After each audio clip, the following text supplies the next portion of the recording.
So reminder to mark your attendance every single day and check your Schoology, check Schoology updates. That's where you get the Google Meet link, and check Schoology comments for the homework, and then make sure you're checking your email, and those three things should keep you up to date with everything that we're doing.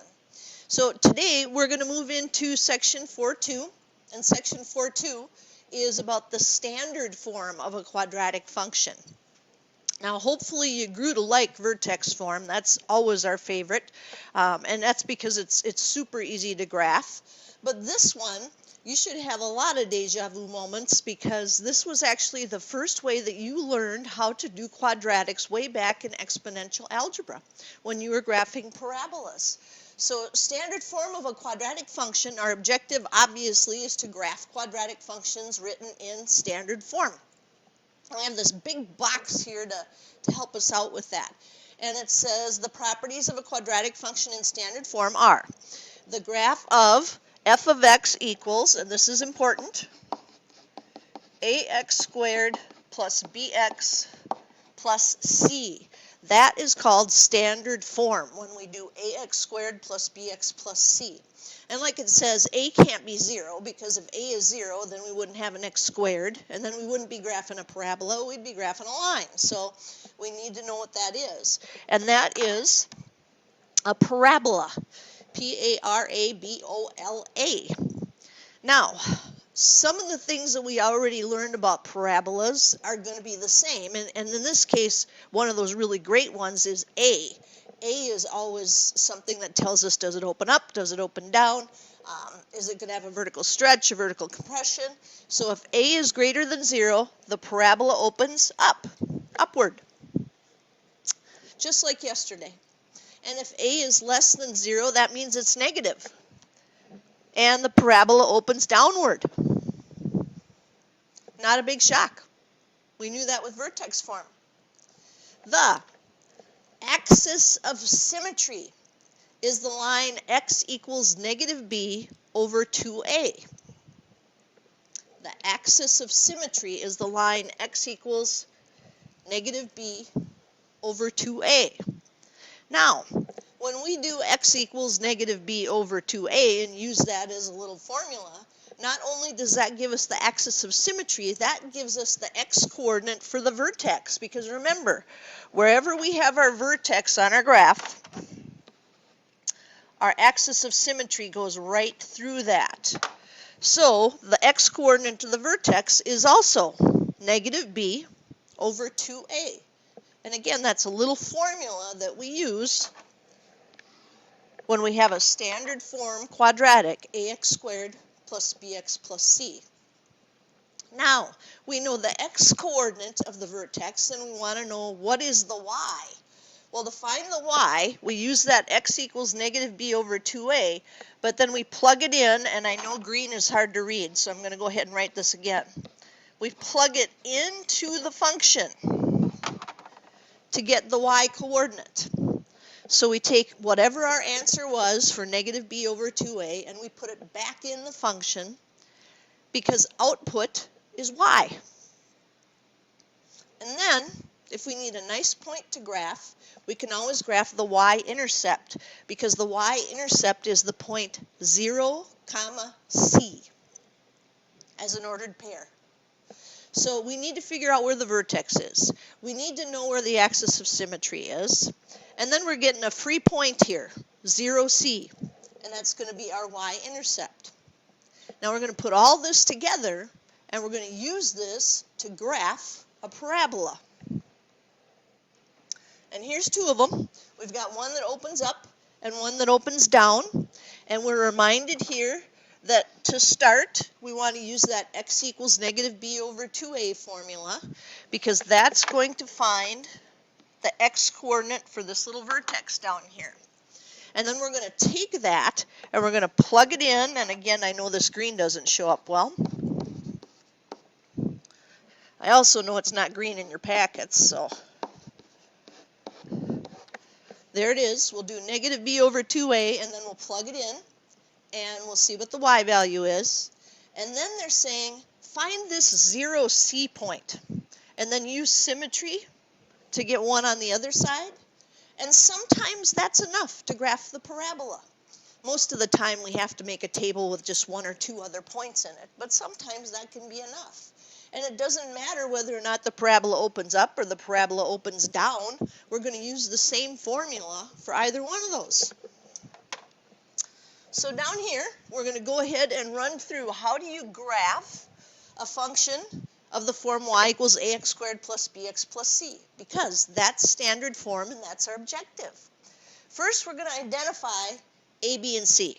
So we're going to look at our equation and we're going to figure out what are the numbers in those spots. Once we have those numbers, then we use the little formula x equals negative b over 2a. So we take the b value and put it in, we take the a value and put it in, and then we evaluate the number. And what would you get in simplified form? Now, that's the x coordinate of the vertex. We're going to have to take that x value, put it back into our function, and that's what this is showing us right here, to get the y value. Because this says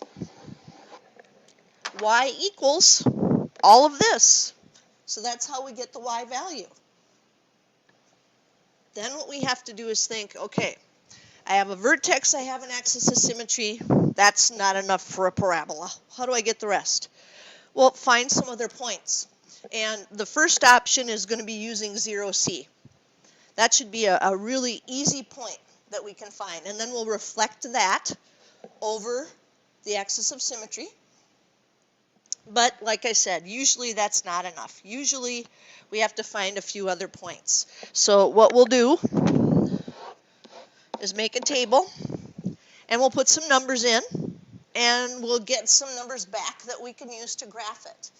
Now, the problem people have with this one typically is it says use the x values close to the vertex. So we have to find that vertex first. We have to do that little negative b over 2a piece. Once we know what that point is for the x value, then we can pick some x values here that are close to that value. We don't want to get into the putting in like 100 in for x. We don't want to graph that far. So we want to graph things that are close to what we already had for the vertex. And then step 5 says we'll have ourselves a curve, and we can sketch it. So this is going to be different from what we did with vertex form, because with vertex form we could put a shape on the graph and then we just counted to move it. But with standard form, all of it is part of the shape, so we have to graph it at one time. Problem 2.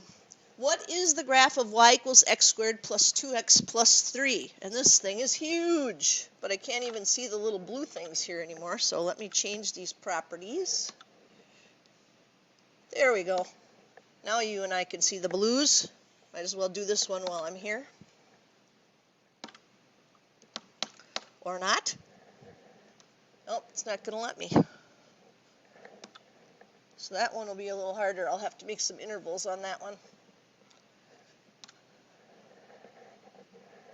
Or I'll cheat.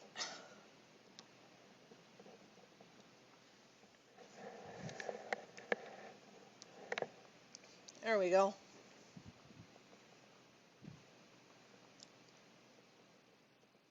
That way I'll have all those nice blues on here. Hopefully yours in your packet turned out darker than that.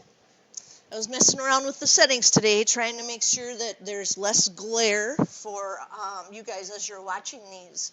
And one of the things that I did was I made the background of all of these files kind of well, almost a little off yellow.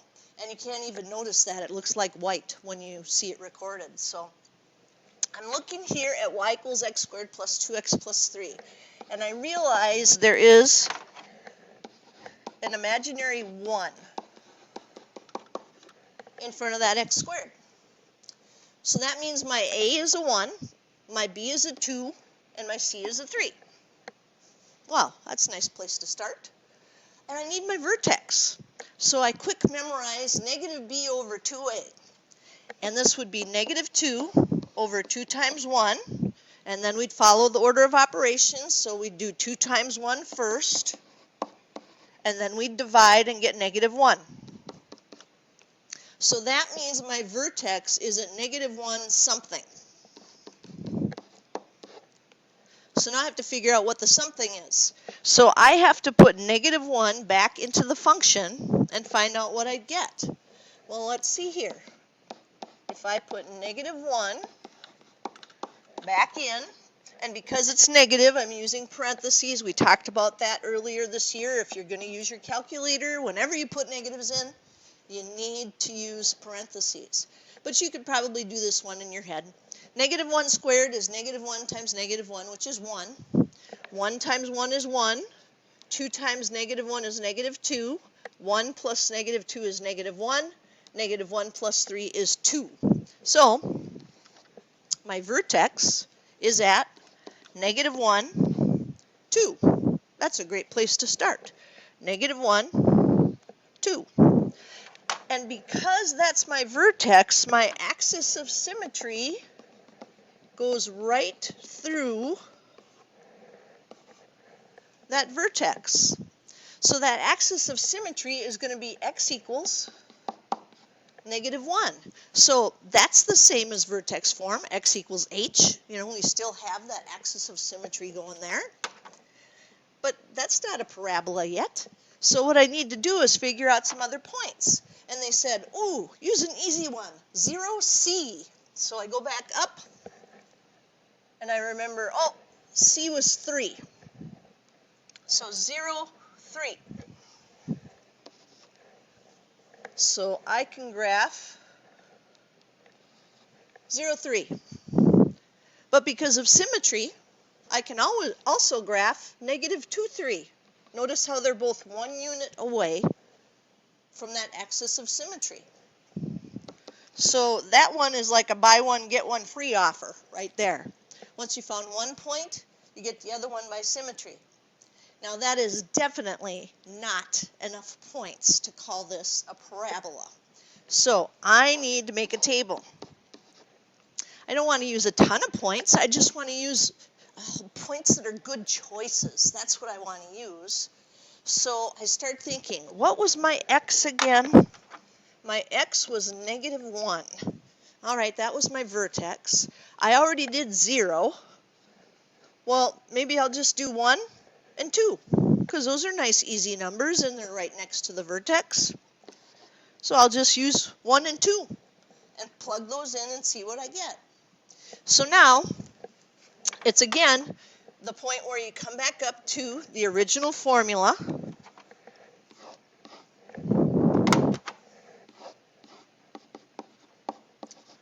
And you plug those numbers in. And that will be totally up to you about whether or not you put them in the calculator or you do them in your head. So I would put a 1 in. 1 squared is 1. 2 times 1 is 2. 1 plus 2 is 3. 3 plus 3 is 6. So now I have another point that I can graph. Then I'll put a 2 in. 2 squared is 4. 2 times 2 is 4. 4 plus 4 is 8. And 8 plus 3 is 11. And again, you could have done all that on the calculator if you want to. So I need to graph 1, 6.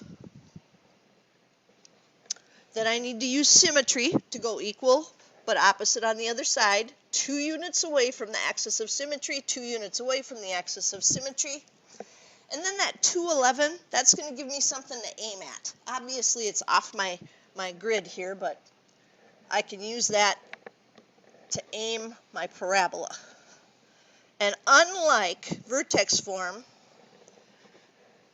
the first one we graph is solid.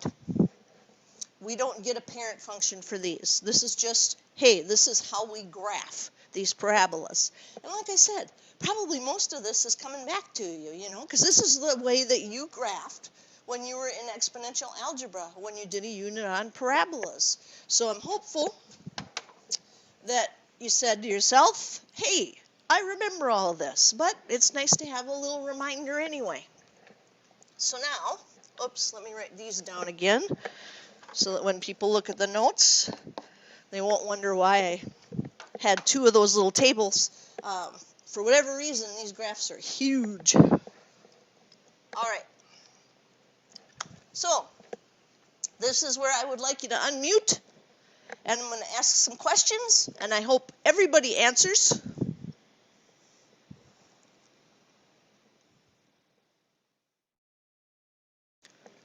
Everybody unmuted?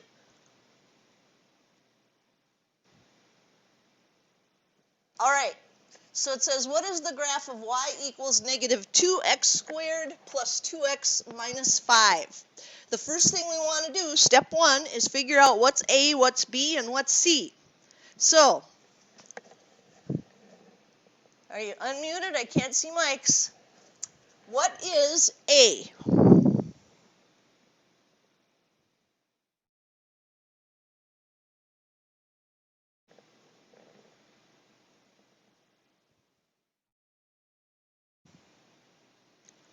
Hello, I can see your little icons. I know you're there. Somebody needs to unmute and tell me what A is.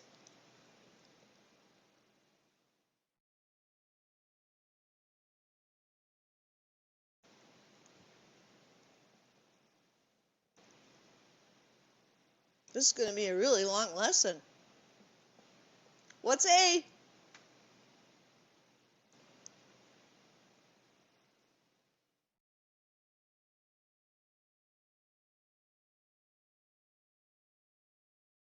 The faster somebody tells me, the faster we can be done and you can get to work.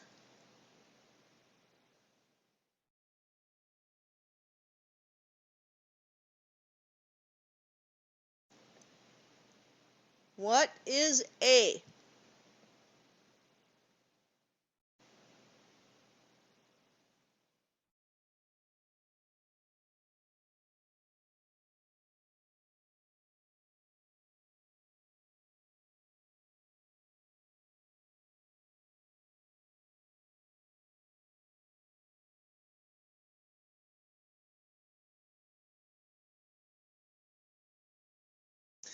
All right, I guess I have to call on people. I hoped I didn't have to do this, but I'm going to have to call on somebody. Kayla Christie, what's A? Unmute yourself and tell me A.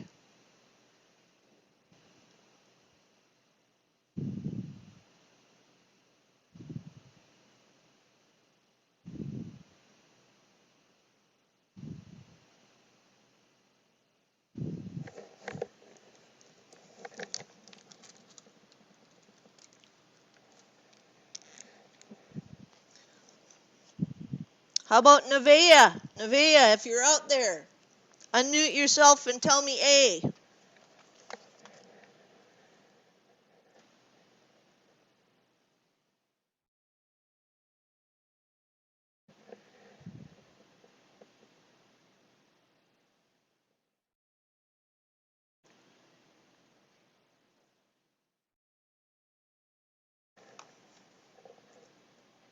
Somebody just needs to unmute and talk to me so I'll know that your audio is actually working today.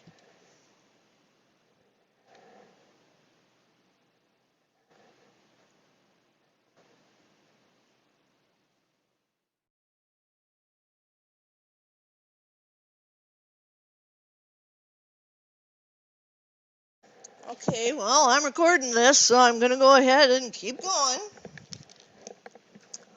A is negative 2, B is 2, and C is negative 5. So we're going to find the vertex by using negative B over 2A. So that'll be negative 2 over 2 times negative 2. Multiply your denominator together. So negative 2 over negative 4, and that's going to be 1/2. So now I have to figure out, if I put 1/2 into that equation, what am I going to get? So that means y equals negative 2 times 1/2 squared plus 2 times 1/2 minus 5. Now if you take 1/2 times 1/2, I'm already writing the answer down, you have to multiply numerator times numerator and denominator times denominator. So that'll be negative 2 times 1/4 plus 2 times 1/2 minus 5. Negative 2 times 1/4 would be negative 2/4, which is negative 1/2. 2 times 1/2 is 1, and then minus 5. So negative 1/2 plus 1 is 1/2, and 1/2 minus 5 will be negative 4.5.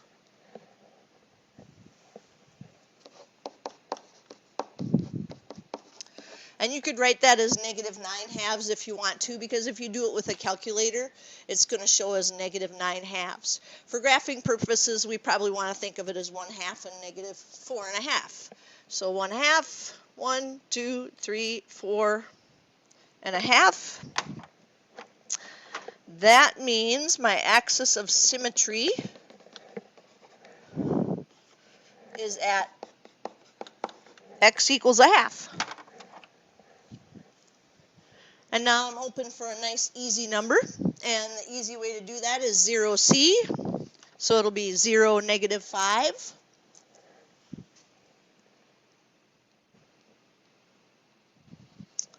And because of symmetry, I need to go 1/2 a unit on the other side of my axis of symmetry, and that will give me 1, negative 5.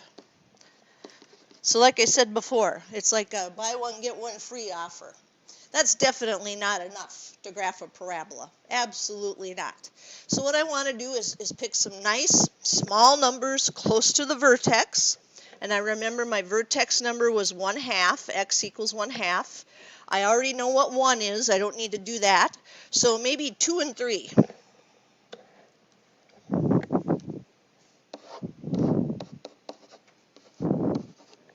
And we'll see what we get for those. So we'll go all the way back up to the formula and try 2 and 3.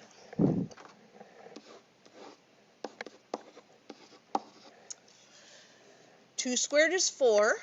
Negative 2 times 4 is negative 8. 2 times 2 is 4. Negative 8 plus 4 is negative 4.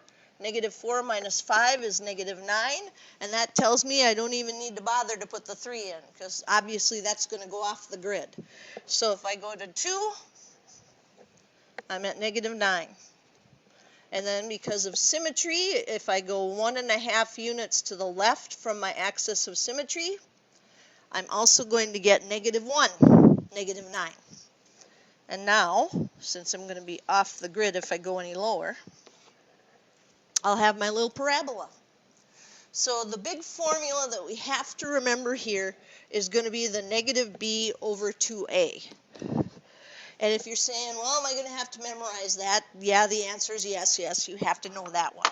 So we didn't need to even use the 3 in the table, so we could just erase that one if we want to. And it wouldn't matter if we put the 3 in there, we would give ourselves something to aim at, so that wouldn't be too bad either. But that's how we graph these in standard form. We use that little negative b over 2a formula, find it, and now it's an x value for your vertex. Plug it back into the formula, and you'll get your y value. So our objective today was graphing standard form, and that's what we did. So there's the assignment. Section 4.2, day 1, page 206, 9 through 12, 17 to 25 odd.